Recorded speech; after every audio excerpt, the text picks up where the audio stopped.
So what do these people need to get started? Why aren't they starting? We all know the answer is fear. But the difference with you guys or me or anybody who's followed through is we're more afraid of what life would be like if we don't follow through than the person who's willing to settle for what they got and kind of hope it'll change and maybe purchase something for the moment and then not follow through on it. It's almost like overachievers have a little more fear. They're a little more afraid of missing out. They're afraid of not being there, or they got a strong enough reason to follow through. So I'd say if you're looking at home, you want to give somebody some value, go, where do I start? I'm sick of this. That's a damn good place. That's probably why they bought the product in the first place, but now they're not. From that for just a minute. What's that? They bought the product to escape from that state. Just for a moment. Yeah. So, because well, guess what? What makes people excited is progress.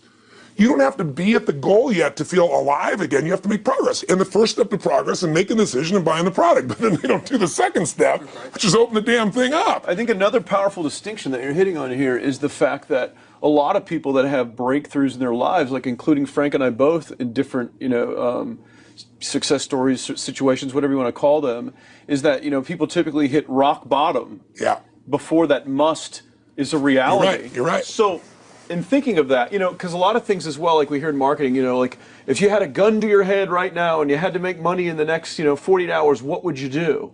And that really resonates with people. But so I just wanted to bring this into the conversation because I think a big part of the market of all these people aren't people that have their backs completely against the wall yet. That's right. Okay, so they're not in a must situation yet.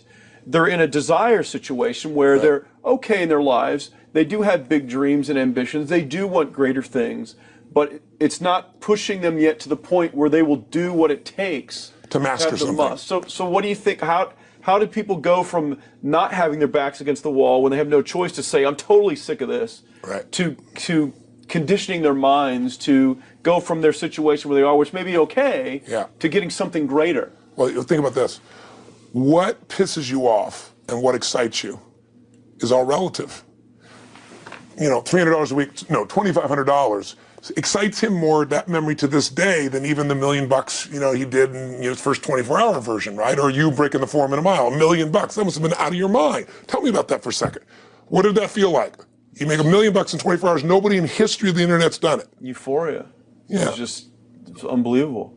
What was your? It wasn't even about the money. That's exactly right. That's exactly right. It wasn't really about the money. No, it wasn't. I wasn't thinking like, oh, that's how many cars I can buy. No. It just wasn't. It was just breaking through like another barrier of progress. So at that point, it wasn't about your back to your wall. At that point, what it was really about... It was a further point for my fear, is what it really was. Further point for your fear, and for some people, and I think in some cases, it's also a recognition of who I am and what I'm capable of. So for somebody whose life is already great, this is about, what if I could take on another skill that could create more freedom for my life?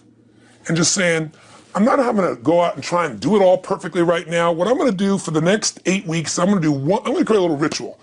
I'm going to do one thing a day to condition my mind, right? So that I get strong, so I follow through. I'm going to read something. I'm going to listen to something. I'm going to immerse myself. I'm going to go for an intense jog, or I'm going to go lift weights, but I'm going to do it consciously to get in a state where I'm going to follow through. That's number one, because people follow through when they're in state. Second, I'm going to get clear about why this is a must for me. It's not because my back's against the wall, but because I want to master an area of life that could create some freedom. I'm not going to master it overnight, but I got the system, I got the plan. I'm going to do one thing a day. I'm going to work on one subject a week. This week's going to be about figuring out what the right product or industry is. Next week's going to be basics of building traffic. And each week I'm going to make a little progress, and I'm going to get to a goal, whatever that is. I'm going to make $1,000, my $300 in a week. I'm going to get to my $2,500. That first $2,500 is the most excited. Unbelievable. The first $300. I remember it's the most life-changing too. It is the most life-changing. I remember I was supposed to be a truck driver, making $24,000 a year because I'd be making the most anybody in my family had ever made. How'd that work out for you? Yeah, real well. Thank God I'm not driving a truck, right? I think you could pull the truck. I figured out I could pull it with my finger, man. I could do it with my teeth. I could pull it with my teeth, right? 36 grand a year was the goal. If I could make 3 grand in a month. And when I did that, I was out of my mind. And then it was like, could I make 10 grand a month? Then it was 10 grand in a day, then 100 grand a day. Then could I make $1 million in a day? I had a day where I made $400 million in a day. The stock value of the company I took public, my personal stock. But it was probably after I did it, though, so it doesn't really count. I'm just joking. You're right. People don't remember who's first, Tony. 400 million, $1 million. Yeah, who cares? Who cares? No, I'm not saying that's amazing, though. I'm not saying to brag. It's because they told me when I was on stage, I had this audience of about 15,000 people at the Continental Center. It was during a stretch break.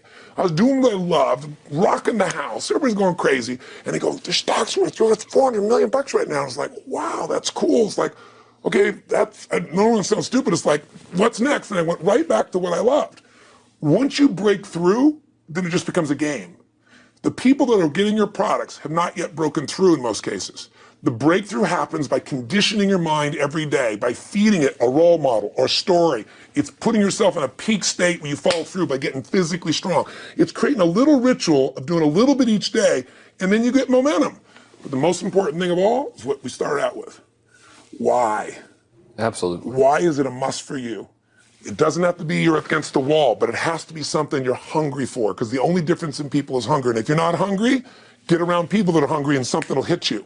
You watch a conversation, you get around people that are doing better, and all of a sudden you start going, my life sucks. I remember I went to a guy in LA. He's one of the most multi-billionaire guy, I'll never forget. And I lived in the Del Mar Castle, and I was really proud. That was like the symbol of me having taken myself from being poor to providing for my family this great place. It's built from castles in Europe overlooking the ocean, not far from you. And I went to this guy's house. He's a billionaire. He took me down to his wine cellar. I don't even drink wine. Went through this whole thing. At the end of the night, I was depressed. I lived in the Del Mar tenement, as far as I was concerned. I really was. I was like, I live in a crappy place, and all my standards changed. All of a sudden, I wasn't willing to settle for living that. All of a sudden, my back was to the wall in a different way, because as a man, I knew I was capable of more. So people can change their standard by getting around where it's better. People can change their standard by getting associated with what's true, like the bills they got to solve, the problems they got to do it. Or they can do it because they're excited, because it's something new they want to take on. Everyone's different, but they got to find the why, and they got to come up with some daily rituals to get them going, and just do a step at a time. That's where you get momentum. Awesome. That is awesome. So, think about what's the holy grail between somebody taking action or not. It's one word: certainty. When somebody is absolutely certain, the common word is believe, right? But you can believe at a general level, or you can believe with certain. When you're absolutely certain that if I do this, it's going to get that result, and that result's going to change my life, you'll do it. When you think it absolutely is not going to work, you're never going to do it. The middle no man's land of maybe it'll work, maybe it won't, that's the piece that kills people, right? So if it's a must for you, you got to make it work, right? In our case, right? That's an example. If it's not a must for you and you're not sure, you don't know what to do. So years ago, I'd look around and say, okay, how do people get themselves to follow through that haven't been following through? What's the difference? And I started interviewing hundreds of people, literally, and eventually thousands, because I had thousands of my events. So I'd ask the group to give me their feedback. And I came up with this model. It's like the holy grail of belief, or the holy grail of momentum. It's like the difference between what makes the rich get richer and the poor get poorer, right? And the difference we all know is mindset, but like, how's that built? So this is what I did. I created stupid four little boxes, and I'll scribble it here for you. You think about the first thing that determines whether you can do something or not, and I put that in this first box at the top here on the left side. It's potential. Like, what's the potential of a human being? Like, when you guys started, you proved something no one had done in history. You ran the 4-minute mile, right? For golly knows how many centuries, they're trying to run a 4-minute mile. Roger Bannister does it. How did he do it? Do you remember? You did it in this industry, right? You made $1 million in a day. No one had ever done that in history, right? After you did it, a bunch of other guys are doing it because it became possible. Roger Bannister didn't just go physically practice. He made a shift in his head. He practiced in his head because he could never achieve it physically, so he had to change in his head first so that the result became certain enough he believed it, and then his body got him through. After Roger Bannister ran that 4-minute mile, within 2 years, 37 people ran a 4-minute mile. Wow. When no one in history had ever done it. Now here's how it works. The potential for anybody getting your product is extraordinary. They can do what you've done as much, more or less. They can do whatever they want to do. The potential's there. The market's proven that. Whether or not they tap into that potential has a lot to do with what action they take, which is the question you came to me with, right? Like, God, they all have potential, but they're not taking action. And we all know that the action they take is going to determine the results they get. That's pretty obvious. So most people have a belief about what their real potential is no matter what you tell them.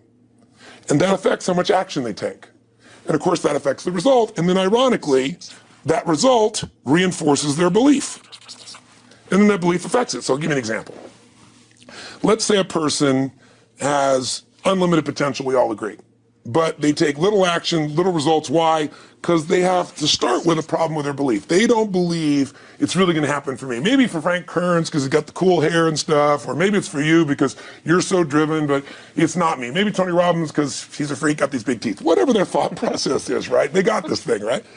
But what happens is, if you believe that there's very little potential, how much action are you going to take? Nothing. Nothing, little. And when you take little potential with a little action, what kind of results do you get? Lousy little results. And when you get little results, what does that do to your belief? You go, see, I told you this was a waste of time, told you this wouldn't work.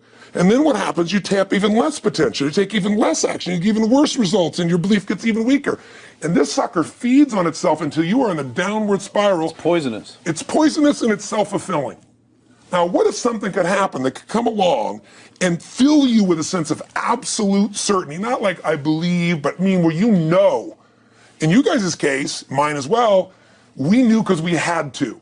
Because we burned the boats. There was no other option. We had to find a way. We weren't going to live that way. We all did it in different ways and for different reasons, but in essence, that was it. If you get yourself in a state of certainty that this is going to work, I'm going to find a way, and if this doesn't work, I will make the way, then you tap a lot more potential. And when you're certain in your potential, you take massive action. When you take massive action, you really believe in something, you get great results. When you get great results, your brain goes, see, I told you I was a stud. I told you this thing would work out. Now you're even stronger. You tap more potential, take greater action, greater results. That's how you went from $300 in a week to $2,500 in 5 days to $100,000 in a month to $1 million in a day. Same thing with you. And we get momentum. That's why the rich get richer and the poor get poorer. Now some people go out and they go, well, I'm going to take a bunch of action, all right? I'm going to open this product. I'm going to try it. And they'll say to you, I even did it. But it's like a salesman who goes and knocks on the door, and he knocks on 100 doors and says, you don't want one of these, do you? yeah, exactly right. You know? And even if he doesn't say it verbally, his face says it because he doesn't believe it's going to work. So his voice, his body, the execution is so weak. Maybe if he talks to 100 people, somebody's going to buy out of pity. They don't want his kids to starve, right? But he's not going to get the result. So the core difference in people is how do you produce certainty when the world isn't giving it to you? You go out and you try, in your case, you're 100,000 in debt, and nothing's working. How do you keep yourself going? The way you did it, the way I did it, the way you're doing it, we may not have done it consciously, is we didn't change our potential, that was there, and it wasn't even taking more action. Taking more action with a belief it's not going to work, it's not going to change anything. We got results in our head that made us feel certain as if it had already happened. True or false for you? True. Right? So give me an example so people know I'm not just making this crap up. Well, I mean, just like when I had nothing, I already knew I was driving like Ferraris and Porsches and stuff because I always wanted those cars. I already knew I was going to have them. It was inevitable. Right. I inevitably, that was just my inevitable outcome. But how did you do that? Did you have a ritual? Did you think about it regularly? Was it one time you thought about it, or was it something you had an obsession towards? I had an obsession towards it. I mean, I used to work at a video store, which is the last job I ever had in my life. Thank God. And I used to go to work almost every day, and I used to bring 2 magazines with me to read on my breaks. Entrepreneur magazine, just to read about business and everything else, to read about what other people are doing, look for role models. And I used to carry an auto trader with me. And I used to look at Porsches that were for sale. Yeah. And people always used to ask me, what are you doing with that Auto Trader magazine? I'm like, well, I'm just picking out the Porsche that I'm going to buy. Right. Which probably got you a lot of crap. I did. People made fun of me. Sure. I actually had a boss at that job tell me, you really shouldn't do that to yourself, John, because it's very, very likely that is never going to happen. That it's very likely that you're never going to have that car. Yeah. That's the kind of belief he was trying to put in my head. And I was like, no, you don't realize that it's inevitable that I will drive here sometime in the near future with that car when I'm not working for you and drop movies off for you to put back on the shelf. And that actually happened. And it was one of the most fulfilling days of my entire life. And the great thing was when I pulled up in this car, I was in my mid-20s. Yeah. A car that most mid-20s. What kind of car was it? It was a Porsche 911 Turbo. It was a convertible and everything. It was a beautiful car. It was one I always dreamed of having. But for a few years I always circled the ads of which ones I was going to buy. Well, when I finally got it and I pulled up at the store, I had all these people. Some people that were still working at this $7 an hour job were there years after I left. And I'll never forget this, even the boss and stuff, and the reaction of the people was like, wow, that is awesome. Yeah. Is that your dad's car? And all I said to them was, not exactly. Good for and you. I just smiled and just left. But it was, you know, it's the weirdest thing, but I just knew it was going to happen. But you knew it because I conditioned myself you to did it to over and know over it was- again. yeah. When I was in high school, I was not a popular kid, but I was passionate and intense, and I'll never forget. Some people would give some particular girls gave me some crap, and a guy too. And I wrote in their journals or their, their annual yearbook at the end, I wrote, someday, I said, you treated me like hell. Someday I'll be rich and famous, and you'll be an effing truck driver. And you'll be sitting there, I'll be with with this beautiful woman of my life, rich, and you'll be watching me on television thinking, you wish you would have treated me better. I actually wrote this shit in people's annuals because I went to a 10-year high school reunion when people showed me this stuff, great. right? But it's like, I burned the bridges, baby. I was like, this is how it's gonna be. So I'll give you a perfect example of this. They did studies, many have been done at this element, where they want to say, how much does the mind affect performance? So take basketball. I've worked with a lot of NBA players and turned them around, and one of the problems many of them have is they'll choke on the free throw line.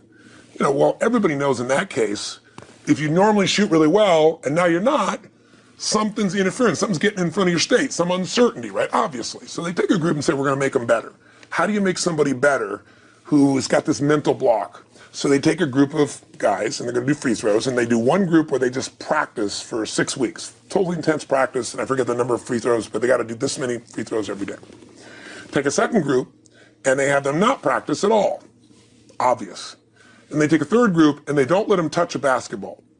All they do is have them practice in their mind, but the key is, it's not practice makes perfect, it's perfect practice makes perfect, as corny as that sounds. So these guys see themselves making the shot every single time, conditioning their mind and body that it's perfect every time. They're not interrupted by a reality that would screw with them. So at the end of 6 weeks, they tally it up, and now they give them a test to see who has the highest free throw percentage, success. What do you guess it's going to be? Well, the obvious person says, obviously, it's not the guys that didn't practice, but which one is it? The mind, or is it the ones that actually practice? I'm assuming the mind. Yeah, you would assume it because it's true. Right. You intuitively know the truth.